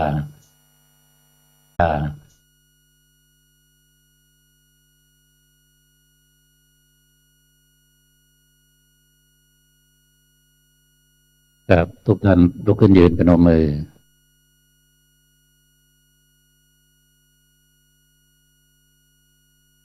ก่อนที่จะได้เข้าอมฤตานั้นขออนุญาตได้บันทึกภาพก่อนนะครับสักครู่หนึ่งนะครับ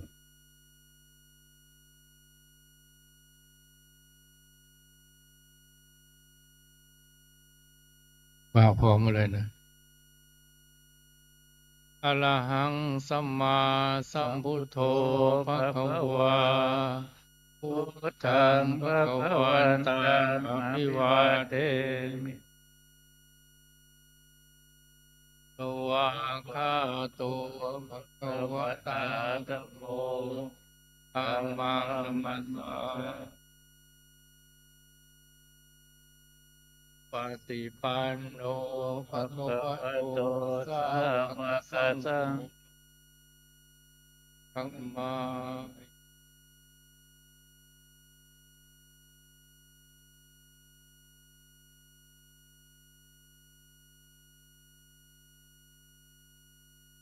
ครับ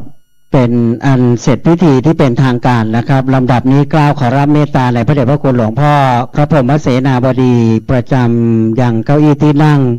ขอกราบนิมนต์หลวงพ่อเจ้าคุณภาวนาธบาภิรัตน์นะครับเชิญจัดตั้งเพื่อจะบันทึกภาพในชุดแรกก่อนหลังจากนั้นจะขอเมตตาพระมหาเถระของจังหวัดเชียงใหม่นะครับเชิญทุกท่านญาติโยมนั่งลงก่อนนะครับจะได้ขอเมตตาหลวงพ่อรองเจ้าคณะภาคทั้งสองรูปด้วยนะครับในการบันทึกภาพมงคลที่ระลึกนะครับในงานพิธีมอบตาตั้งเจ้าคณะอำเภอเมืองเชียงใหม่หลังจากนั้นจะเป็นฝ่ายประธานคฤหัสถ์ญาติโยมนะครับมีท่านรองผู้บัญชาการมีท่านนายอำเภอเป็นต้นนะครับสำหรับทุกท่านนะครับที่จะมามุทิตาสักการะมุทิตาคารวะขออนุญาตเวลาสักนิดหนึ่งในการบันทึกภาพเพราะตอนนี้เป็นเวลา 10:35 นาทีโดยประมาณฝ่ายภัตตาหารเพลกำลังเตรียมพร้อมนะครับจะรอถวายภัตตาหารเพลและสำหรับศรัทธาญาติโยมด้วย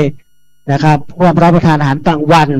ท่านที่นำผ้าไตรจีวรไทยธรรมกัปปิยพันธ์หรือว่าพุ่มดอกไม้ต่างๆ มามุทิตาสักการะ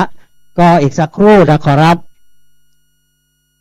ครับ ขอกราบนิมนต์พระเดชพระคุณหลวงพ่อรองเจ้าคณะภาคนะครับหลวงพ่อเจ้าคุณพระธรรมเสนาบดีหลวงพ่อพระราชวิสุทธิเวทีหลวงพ่อพระเทพปริยัตินะครับหลวงพ่อพระเทพมังคลาจารย์หลวงพ่อพระเทพสิงหาวราจารย์นะครับได้เมตตาบันทึกภาพเบื้องหน้ามนต์